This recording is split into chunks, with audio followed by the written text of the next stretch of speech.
你相信这个世界上有鬼吗？欢迎收听由冥界录音室为你演播的民间恐怖故事。你有没有想过，有些房子看似普通，却藏着不可告人的秘密？或许不是你选择了它，而是它选择了你。今天我要讲的故事是一个发生在台北的真实灵异事件。一位年轻人因为生活的突变，匆忙搬进了一间老旧的公寓。从此他的生活被一连串无法解释的现象搅得天翻地覆，直到他发现那栋房子里藏着的不只是过去的秘密，而是某个人始终站在门外等着他手印含义半夜转动的门把。这一切背后到底是巧合还是注定？关好门窗，我们开始吧。这间不错，租金也合适，你要是决定了就赶紧签吧，晚了可就没了。房东的话像是针一样扎进耳朵里，急促的让人有些不适。阿亮站在这间老旧的公寓里，手轻轻摸着身旁放置的钥匙，空气中弥漫着一种淡淡的霉味，夹杂着涂料未干透的化学气息。房间的确看起来刚重新粉刷过，墙壁是干净的米白色，地面铺着简单的木质地板，家具齐全，看上去已经可以直接入住。对现在的他或他来说，这无疑是个省心的选择。生活的变故让阿亮不得不迅速找到一个新的居所。上一段感情戛然而止，他被迫搬离原本和伴侣共同居住的家，带着唯一的陪伴，一只10多岁的老猫小懒。时间紧迫，心情低落的情况下，这里几乎成了唯一的选择。但总有些细节让人隐隐感到不安。房东是个50多岁的中年男子，穿着随意，说话时总爱低着头，手指不停地搓动着。和阿亮初见面时，他看似热情，却总带着一种催促感。签约时，他简单提到，这房子冬天可能有点冷，但加个暖气就好了。没啥事，语气轻描淡写，甚至不等阿亮细问就跳过了这个话题。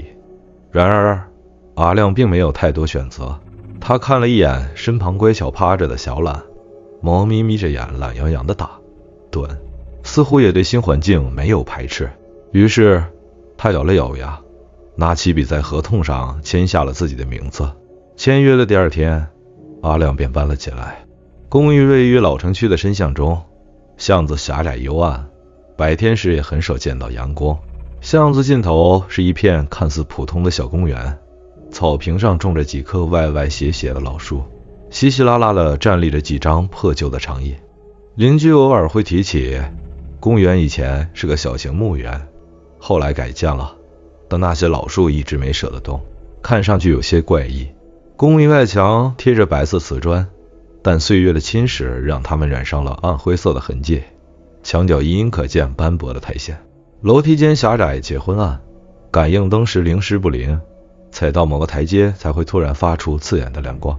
阿亮住在3楼，房间的落地窗正对着楼梯间的窗户，站在窗边往外看，能够清楚地看到楼下的公园以及每一层楼梯。挺方便的，他小声嘀咕了一句，尽量说服自己不要想太多。但第一晚他便察觉到了一丝异样。晚上8点，阿亮在床边摆好了小懒的窝，点亮了昏黄的床头灯，准备早早休息。房间很安静，安静的让人有些不舒服。耳边能听见的除了猫轻轻舔爪子的声音，就是楼梯间偶尔传来的微弱脚步声，像是有人走到一半停了下来。他摇了摇头，告诉自己这是老房子正常的生活气息。可越是安静，房间里的寒意就越明显。明明落地窗紧闭，外面没有风，但温度却像一股无形的寒流，悄然爬上了身体。他披上一件厚外套，把暖炉开到了最高档，依然无法摆脱那种冰冷刺骨的感觉。小懒，你冷吗？他弯下腰，摸了摸猫咪柔软的毛发。猫没有像往常那样懒散地抬头撒娇，而是僵直着身体，眼神空洞地望向窗外的楼梯间，喉咙里发出一声低低的咕噜声。阿亮顺着猫的目光望去，窗外一片漆黑，楼梯间昏暗的感应灯此时熄灭着，玻璃上只映出自己的脸和背后的房间，什么也没有。你盯着什么呢？他拍了拍猫的脑袋，试图让自己不要胡思乱想，但心底的不安却无声地扎了根。接下来的几天，日子看似平静，但寒意和压抑感始终笼罩着整个房间。他发现早上醒来时，窗帘总会微微敞开一条缝隙，像是有人偷偷探望过。可他记得自己睡前明明拉得严严实实。小脸也开始变得不同寻常，总是无声地盯着某些角落，尤其是夜晚降临后，每当楼梯间的感应灯亮起时，他便会突然抬起头，耳朵直立，目光如锁定了什么东西般专注。楼下的邻居偶尔打招呼，提到这公寓虽然老，但挺安静。但他偶然听到一个老太太低声补了一句：“晚上少开窗。”特别是鬼月前后，阿亮愣了一下，试图追问，却被老太太含糊地打断了：“也没啥句老话。”说着莞尔的话虽如此，那股压抑感却愈发强烈。进入冬天后，房间的冷意仿佛有了生命般，逐渐侵占阿亮的生活。每当夜幕降临，气温便骤然下降，无论阿亮如何调整暖炉的温度或盖上厚厚的被子，那种刺骨的寒冷仍然渗透到皮肤下，冷到无法入睡。小懒开始整天蜷缩在床角，几乎不再到处走动。他常常盯着某些固定的方向，特别是落地窗。阿亮发现，每当夜晚降临，猫的眼神便愈发专注，像是看到了一些他看不到的东西。某天晚上，阿亮实在受不了这股冷意，他下意识地拉紧窗帘，试图隔绝外面的寒风，但窗帘似乎总是不听话，总会悄悄划开一条缝隙。阿亮试着用夹子固定，结果第二天醒来时，窗帘又是微微敞开的。他检查过房间，没有任何通风口，更没有开窗的痕迹，冷意却依旧从窗帘的缝隙中钻进来，仿佛那里不是玻璃窗，而是一扇直接通向外界的出口。午夜，阿亮迷迷糊糊地从浅眠中醒来，床边传来轻微的扑嗒声，是小懒跳上了床。猫平时温顺得很，可此刻它却僵硬地趴在阿亮脚边，尾巴笔直地竖起，眼睛像钉子一样定向落地窗。阿亮顺着他的视线望去，窗外只有一片漆黑的夜景。对面的楼梯间里，感应灯暗着，连一丝亮光都没有。远处的公园模糊不清，只有几盏孤零零的路灯勉强照亮几棵扭曲的老树。你又在看什么？阿亮自言自语，伸手去摸猫的头。小懒却完全不理会，甚至尾巴轻轻摆动了一下，像是受到了某种威胁。阿亮将猫抱回了床上，用被子把自己裹起。尽管窗外什么都没有，那种被盯视的感觉却挥之不去。第二天晚上，寒冷依旧，阿亮几乎整晚都在发抖，整个人缩成一团，像是置身冰窖里。到了午夜，他又被小懒的动静惊醒。这一次，猫不再跳上床，而是站在窗边，身体微微弓起，喉咙里发出低沉的咕噜声。喵！阿亮坐起身，低声叫了一句。小懒扭头看了他一眼，那双眼睛里充满了一种陌生的神情，像是在提醒他不要靠近。阿亮硬着头皮下床，走到窗边往外看。这一次他看得更仔细了，外面依旧漆黑，没有任何异常，感应灯没有亮起，只有楼下公园的几盏路灯依旧散发着昏黄的光。可阿亮的心里却像有一块石头压着，莫名感到不安。事情从第3晚开始变得不对劲。深夜，阿亮在床上辗转反侧，忽然听到楼梯间传来咔嗒的声响，是感应灯亮起的声音。起初他并不在意，但下一秒，咔嗒声接连响起，像是有人正在慢慢从1楼往上走。1楼亮了，2楼亮了。阿亮默默地数着，感到背后冷汗直冒。3楼的感应灯亮起时，声音就在落地窗的外面戛然而止。他屏住呼吸，盯着窗外的黑暗。感应灯亮着，却没有任何脚步声或影子经过。他咽了口水，告诉自己可能是感应灯出了故障。可接下来的几天，这种规律反复出现。每到午夜，感应灯便会从1楼一路亮到3楼，再停下。更诡异的是，有时感应灯会在3楼闪烁几次，然后咔嗒一声熄灭后，又突然亮起，就像有什么人站在那里，不停地徘徊。几天后，阿亮彻底失眠了。每当他试图入睡，总会被某种声音吵醒，一种轻微的金属摩擦声，像是门把被轻轻扭动的声音。那天晚上，声音特别清晰，咔嗒咔嗒，门把轻轻晃动着，仿佛有人站在门外，试图打开它。阿亮从床上猛然坐起，手心沁满冷汗，他盯着门把，紧张地等待着下一步动静。小懒炸毛了，他从窝里跳出来，尾巴竖得笔直，对着门口低声咆哮，那种声音混合着恐惧与愤怒，像是在对抗某种看不见的存在。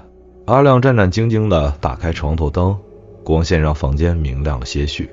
他鼓起勇气走到门口，透过猫眼向外看去。走廊里空无一人，但楼梯间的感应灯此刻又亮了起来，依旧没有任何脚步声。谁？阿亮提高了声音，试图掩盖自己的恐惧，可回应他的只有无尽的沉默。他蹲下身，试图从门缝下查看，却什么都看不到。空荡荡的走廊安静得让人发毛，只有小懒依旧对着门低吼，目光死死锁定门外。阿亮颤抖着爬回床上，紧紧抓着被子，用力到手指发白。他开始后悔住进来这间公寓，但脑海中又不断安慰自己，这只是巧合，可能只是感应灯故障。可心底深处，那么挥之不去的不安感早已悄悄占据了他所有的理智。那天深夜，阿亮陷入了一个异常清晰的梦境。他梦见自己站在房间的落地窗前，手轻轻触碰着窗玻璃。窗外的楼梯间感应灯一层接一层亮起，从1楼到3楼，一步步照亮了黑暗。而当3楼的感应灯亮起时，他隐约看到一个模糊的影子正立在楼梯间的窗边。那影子模糊不清，像是被某种浓雾包裹，却又散发着一种冰冷的压迫感。阿亮试图移动脚步，试图回到床边，可他的身体仿佛被定住了，他只能僵硬地站在原地，眼睁睁地看着那影子一点点向窗边靠近。他没有五官，但阿亮却清楚地感到他在盯着他，一种灼热的视线透过玻璃直刺入他的内心。当影子几乎要贴在窗玻璃上时，阿亮猛然惊醒，满身冷汗。他四周张望了一圈，发现小懒蜷缩在床角，睁着明亮的眼睛看着窗外，身体微微颤抖。只是个梦，他自我安慰着起身走到窗边，却在玻璃上看到一串清晰的手印，手印模糊不清，像是某种液体留下的痕迹。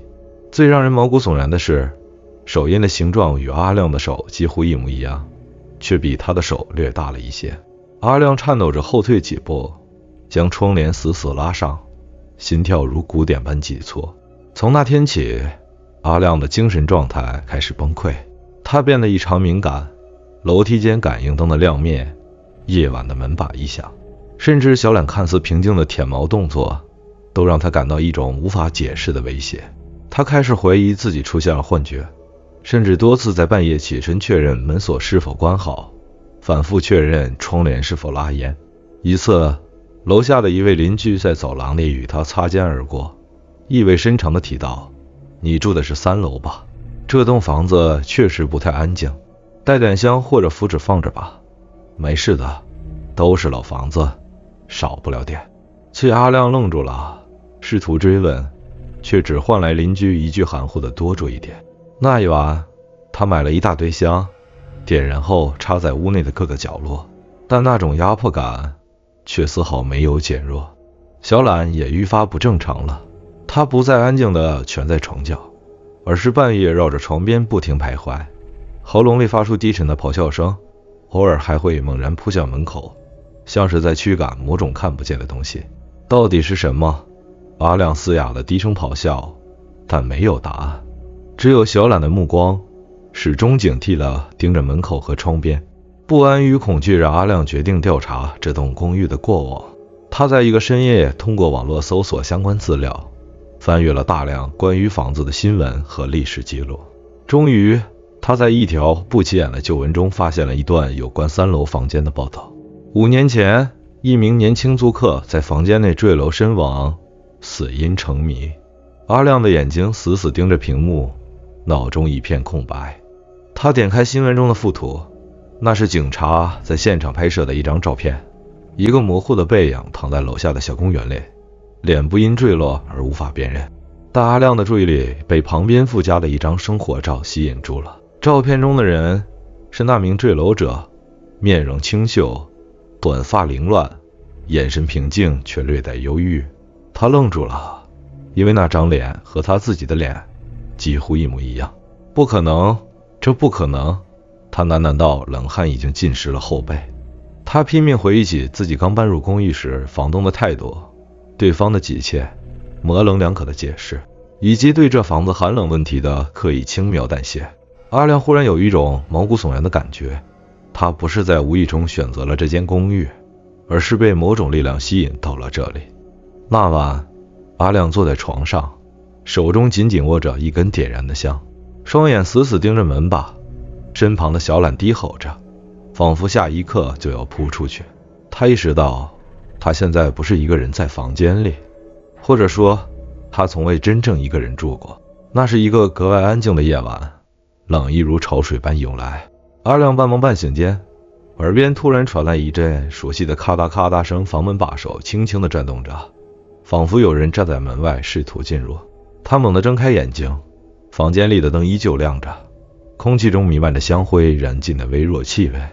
门把手的声音愈发清晰，咔嗒声急促又有节奏，似乎外面的人正在尝试一遍又一遍地扭动锁芯。他屏住呼吸，缓缓将视线移向门缝，微弱的光线从门下渗入，透出一双模糊的脚影。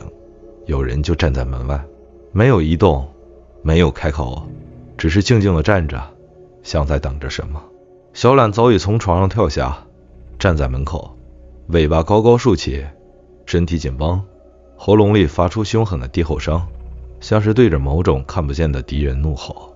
是谁？阿亮颤抖着大吼，但门外依旧安静的可怕，只有脚影一动不动地映在门下的光线里。就在这一刻，窗外的感应灯忽然熄灭了，整个楼梯间陷入深邃的黑暗，甚至连一点光线都看不到，仿佛外面的世界被彻底吞噬。小懒突然扑向门，爪子用力抓挠着，低吼变成了嘶哑的咆哮，像是面对一场生死之战。阿亮的理智崩溃了，他冲到门口，颤抖着握住门把手，一鼓作气地猛然拉开门。冰冷的空气瞬间涌入，但门外却空无一人。走廊静悄悄的，只有3楼的感应灯闪烁了几下后彻底熄灭。阿亮回头看了一眼，发现小懒依然站在门口，身体僵硬，目光警惕地盯着走廊尽头，像是在追逐一个看不见的影子。